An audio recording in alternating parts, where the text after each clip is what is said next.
great to see so many garden enthusiasts in one place. And so timing is really important because things like asters, powder puff asters or Matsumoto asters, if they get root bound, they're in the cell too long, you're going to end up with cut flowers this tall. We want them this tall.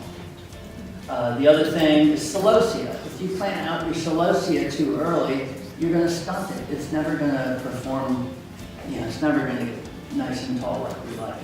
Maybe 2 feet instead of 4 feet. Raise of hand on this side of the room. How many stages are there in the development of a plant? Right in front. 4. Take your pick.